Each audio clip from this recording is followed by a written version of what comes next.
So somebody would be reading from number 41. कोई 41 से पढ़ेंगे, ठीक है। क्या लिखा हुआ है? One who has strange habits. क्या लिखा हुआ है? One who has strange habits. हाँ, and सामने वर्ड क्या लिखा हुआ है? Eccentric. Eccentric. क्या लिखा हुआ है? Eccentric. हाँ, eccentric का मतलब होता है अजीब। क्या होता है? अजीब। हाँ, eccentric का मतलब होता है अजीब व्यक्ति। वह व्यक्ति जिसकी आदतें अजीब हो तो आदमी भी क्या हो जाएगा? आदमी भी अजीब हो जाएगा, ठीक है। अजीब आदमी, clear. One who has strange habits. Strange habit मतलब क्या होता है? अजीब तरह की आदतें। जैसे मान लीजिए किसी का बर्थडे है, बर्थडे में लोग जनरली क्या करते हैं? गिफ्ट लेते हैं, ये होता है। बर्थडे में सब लोग गिफ्ट लेते हैं, लेकिन कुछ लोग ऐसे भी होते हैं जो गिफ्ट देते हैं। तो गिफ्ट देने वाले का आदत देख के क्या कहिएगा कि भाई ये तो अजीब आदमी है। सब लोग गिफ्ट लेते हैं लेकिन ये गिफ्ट देता है, तो that person is an eccentric person. अभी वो इसेंट्रिक हो गया, ठीक है। और भी होता है, कई तरह के लोग होते हैं। कुछ लोगों को देखे हैं किसी के मरने पे रोता है, लेकिन कुछ लोग होते हैं जो किसी के मरने पे डीजे बुला लेता है। बुजुर्गों के मरने पैसा होता है, ठीक है। स्ट्रेंज हैबिट, इसेंट्रिक पीपल, ठीक है। इसेंट्रिक मिस हो जाएगा अजीब, ठीक है, या अजीब लोग। जहाँ जहाँ आपको इसेंट्रिक मिले समझ जाइएगा इसेंट्रिक मिस अजीब होता है। इसेंट्रिक के बाद नेक्स्ट क्या लिखा हुआ है? One who speaks less. Reticent. जो बहुत कम बोलता हो, स्पीक्स लेस, ठीक है, बहुत कम बोलता हो, उसको हम रेटिसेंट बोलते हैं। रेटिसेंट का मतलब होता है बहुत कम बोलने वाला, मितभाषी। इसको जनरली शायद मितभाषी कहा जाता है। ये बहुत कम बोलता है, ठीक है। बहुत कम बोलने वाले को हम लोग मितभाषी कहते हैं। क्लियर है? समझ गए? नेक्स्ट नंबर 43, जल्दी पढ़िए।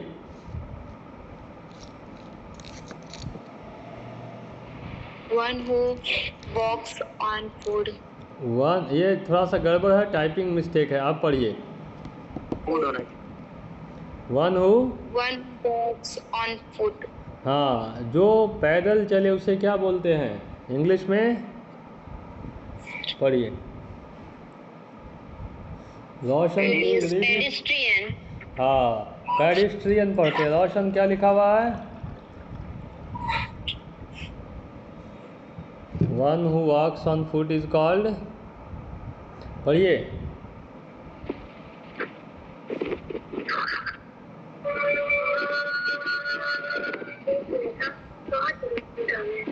रोशन नहीं है? हेलो रोशन, यस सर पढ़िए इसको।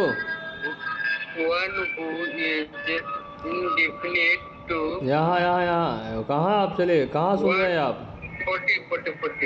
40 की बात नहीं सॉरी, हम 41 नहीं 43 की बात कर रहे हैं। हम लोग 43 की बात कर रहे हैं। One who walks on foot. हाँ, ये क्या लिखा है इसको पढ़िए। प्रेसिडेंट। आप कहीं और सुनने में लगे हैं इसलिए गड़बड़ पढ़ रहे हैं। अभी लोगों ने पढ़ा यहाँ पे पेडेस्ट्रियन, ये लिखा हुआ है पेडेस्ट्रियन। क्या लिखा हुआ है? पेडेस्ट्रियन, पढ़िए फिर से, क्या है? पेडेस्ट्रियन। पेडेस्ट्रियन, हाँ, पेडेस्ट्रियन मीन्स होता है पैदल चलने वाला। पैदल चलने वाले को हम लोग बोलते हैं पथिक, ठीक है। पथिक बोलते हैं या राहगीर कह सकते हैं। राहगीर भी वही होता है, पैदल चलने वाले को ही राहगीर बोलते हैं या पथिक बोलते हैं। समझ गए? रोशन ध्यान से इधर सुनिए। अगर आप कोई और काम में बिजी हैं थोड़े समय के लिए छोड़ दीजिए। नहीं तो लाइट का प्रॉब्लम आ गया था, वो भूल गया। अच्छा ठीक है। तो one who walks on foot हो गया, या फुट नहीं होगा, फुट होगा, ध्यान रखिएगा। 44 में लिखा है one who dies without a will. कोई व्यक्ति जो अपना वसीयतनामा लिखे बगैर मर जाए उसको हम लोग इंटेस्टेट बोलते हैं। क्या बोलते हैं?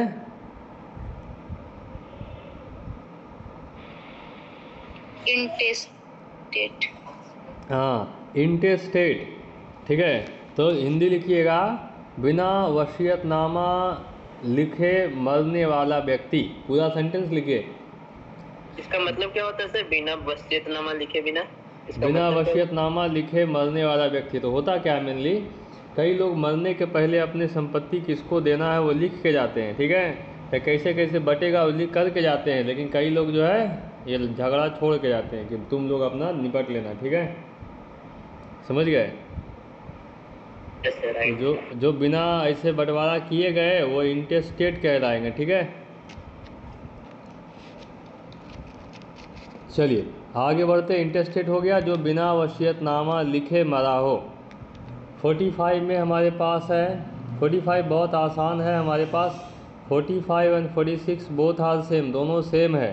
तो 45 46 में बात लिखी गई है क्या, जो जिसने कोई पढ़ाई लिखाई नहीं किया, one who doesn't know how to read and write, जो व्यक्ति पढ़ना लिखना नहीं जानता उसको क्या कहेंगे? illiterate, हाँ, इलिटरेट। ठीक है, अनपढ़ क्या बोलते हैं उसको? अनपढ़ बोलते हैं। ठीक है, यही है आपका इलिटरेट। तो दोनों 45 46 में यही बात लिखा है कि वह कोई व्यक्ति जिसको पढ़ना लिखना कुछ नहीं आता हो। नंबर 47 देख लिया हम आगे। 47 कहता है one who damages public property. क्या है? One who damages.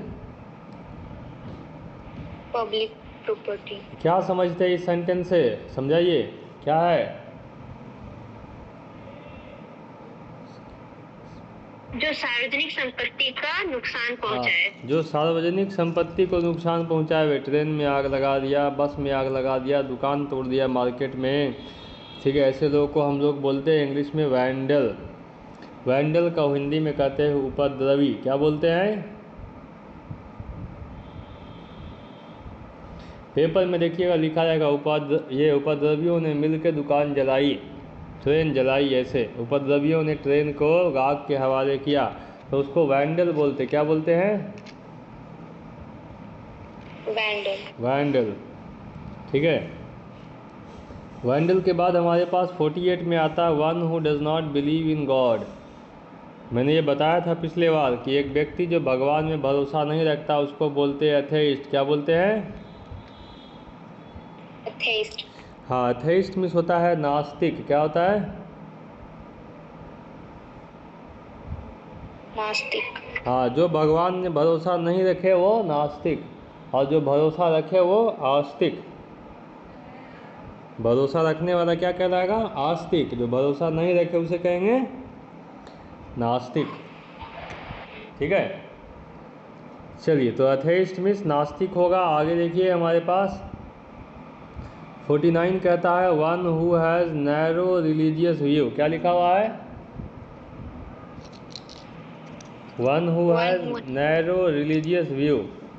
ठीक है, क्या समझे इस लाइन से? माही, रोशन, कोई भी जिसको समझ में आ जाए बोला कीजिए।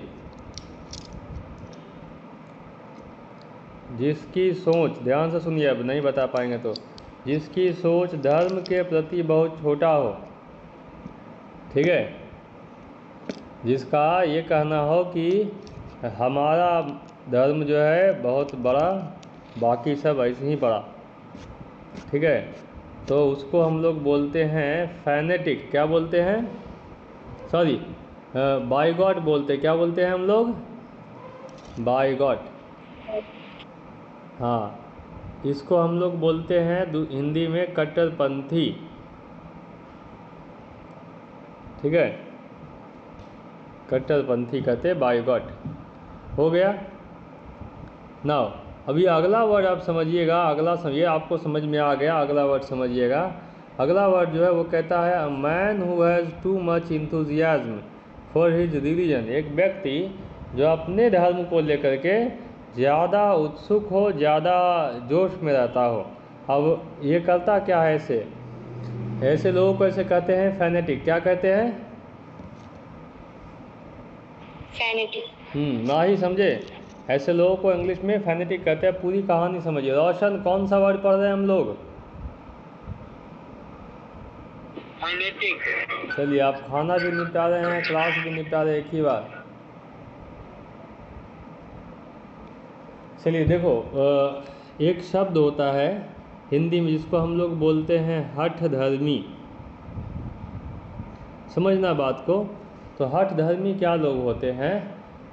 ये सारे रिलीजन में होते हैं, ठीक है। इनका काम क्या होता है कि अपने धर्म में होने वाले कुछ अनुष्ठान को शौक से करना। जैसे मैं आपको बताता हूँ, ये दशहरे में कुछ कुछ जगह आपको दिख जाएगा लोगों को अपने हाथ में चाकू घुसा के बैठे हुए, देखा है? चाकू धंसा हुआ होता है ओरिजिनली, देखा है कोई? हेलो?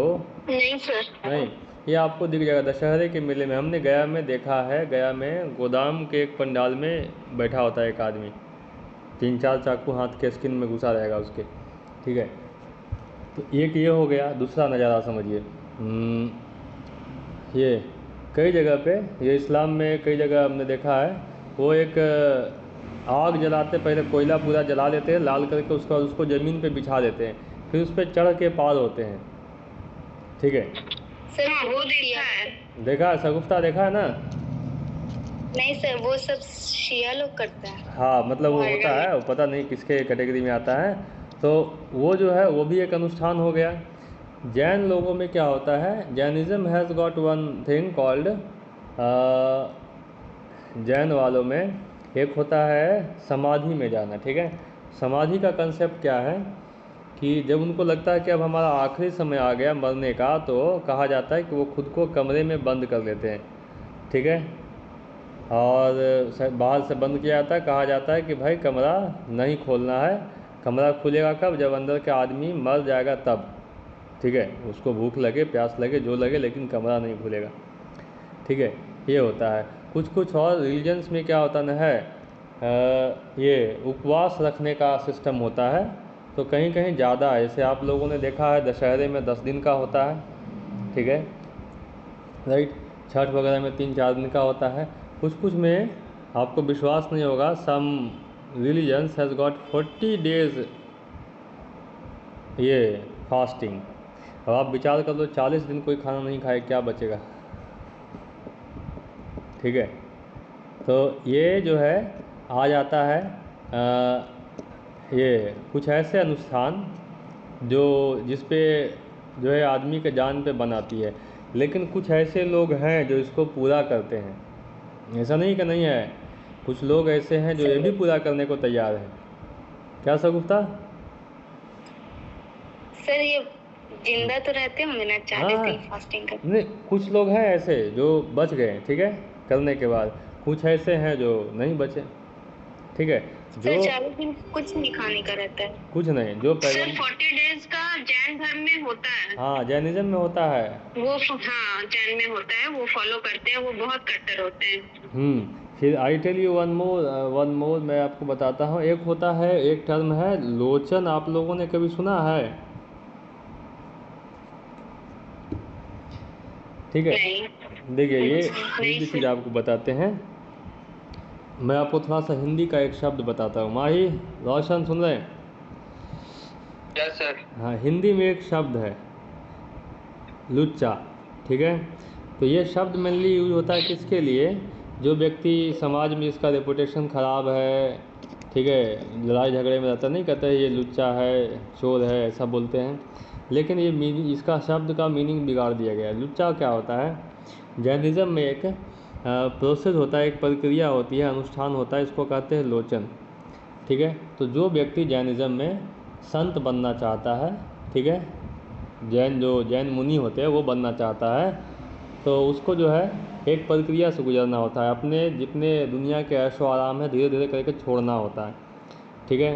वो आदमी सब कुछ छोड़ देगा, आखिरी में आ जाएगा धोती पे, ठीक है।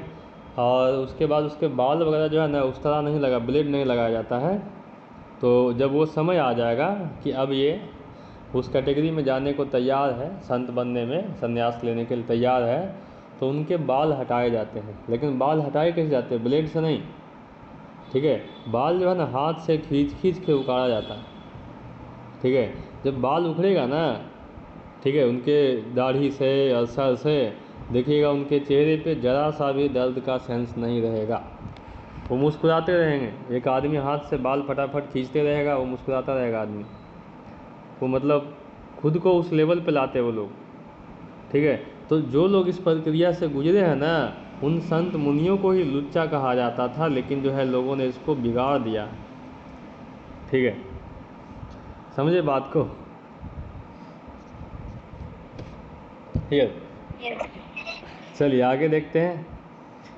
तो ऐसे लोगों को, जो फैनेटिक टर्म हुआ, उसको हम लोग बोलते हैं हठ धर्मी, जो अपने धर्म के कामों को पूरा करने के लिए एकदम जिद पे रहे कि नहीं करके तो दिखाएंगे हम, ठीक है, हमारे इष्ट देव की बात है, पैगंबर की बात है, करके हम दिखाएंगे, ठीक है, भले प्राण जाए लेकिन शान नहीं जाए, ये बात होता है।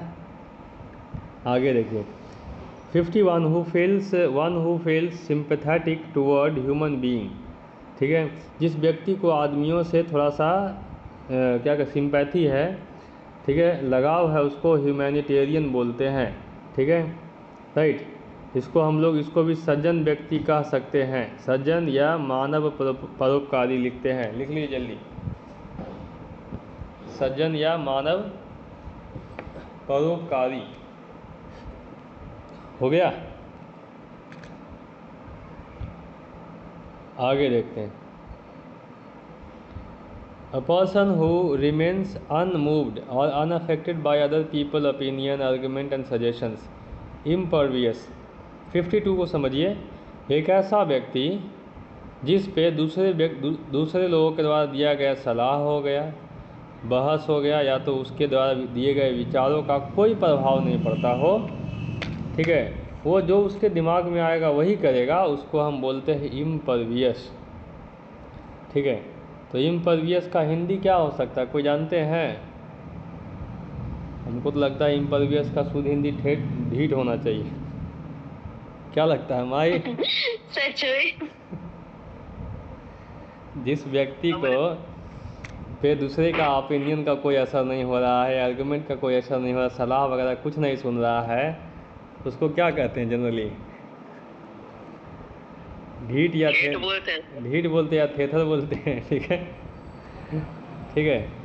तो आप जो इच्छा हो आप लिख लीजिए, इम्परवियस वही होता है, ठीक है, राइट। चलिए आगे बढ़ें, 55 तक करेंगे, ठीक है।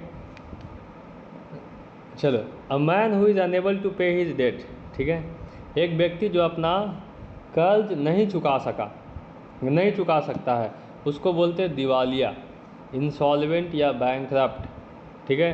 अगर देखो इंसॉल्वेंट या बैंकरप्ट, बिजनेसमैन को अक्सर सुना होगा कि भाई ये बैंकरप्ट हो गए, ये बैंक वगैरह सुना होगा कि बैंक जो है बैंकरप्ट हो गया, मतलब दिवालिया हो गया, पैसा बचा नहीं, पूरा बैंक जो है, या तो आदमी जो है कर्जे में डूब गया, मकान वगैरह बेच के भी पैसा नहीं चुका सकता, तो क्या हो गया, वो बैंकरप्ट हो गया।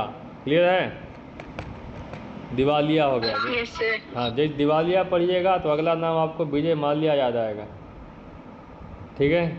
तो शब्द उसी के लिए बना। नहीं सर, वो तो भाग गया ना। तो भाग गया इसलिए कोई दे नहीं सकता था, ठीक है, पैसे चुकाने की बारी आई वो नहीं दे सकता था, that's why he ran away, ठीक है। नाउ 54 और 55 की बात करते हैं। अ man who does not believe in marriage, एक आदमी जो शादी में विश्वास नहीं रखता, मतलब शादी करना नहीं चाहता, कहा कि शादी वगैरह हम नहीं करेंगे, सब ठीक नहीं है, ठीक है, बहुत टेंशन है, तो उसको हम लोग बोलते हैं मीसोगैमिस्ट। आपको याद आया मीसो वर्ड, मीसो मीन्स क्या होता है? हेट होता है, याद है ना? हेट होता है। और ये जो गैमी वर्ड होता है, ठीक है, ये जो गैमी लिखा है, गैमी का मतलब होता है मैरिज, तो मीसोगैमी का मतलब होता है वो जो शादी से नफरत करे, हिंदी लिख लीजिएगा, जो शादी से नफरत करे उसको हम लोग मीसोगैमिस्ट बोलते हैं। हो गया? Done it? चलिए एक टर्म और है, लास्ट है हमारे पास, फिलिस्तीन, ठीक है, क्या लिखा हुआ है? फिलिस्टाइन या तो फिलिस्तीन बोलते हैं इसको, ठीक है। इसका प्रॉपर प्रोनाउंसिएशन मैं आपको देख के बताऊंगा, ठीक है। तो फिलिस्तीन जो है ऐसे व्यक्ति को बोलते हैं जिसको कला और साहित्य से कोई लेना देना नहीं है, जिसका कहना है कि भाई ज़िंदगी में बस कमाना है, खाना है, ठीक है। ये सब जज्बात जो है या तो फिर क्या कहते हैं किताबें जो है बस फालतू चीज़ें हैं, जो है दाल भात है, जज्बात कुछ नहीं है, तो उसको हम लोग सर फिलिस्तीन इसको बोलते कलाहीन व्यक्ति बोल सकते हैं। हैं। कलाहीन नहीं कह सकते, कला विमुख शायद बोला जाता है, कला ठीक है सर। विमुख शायद बोला जाता है, कला से उल्टा मुंह किया हुआ आदमी, ठीक है, कला विमुख।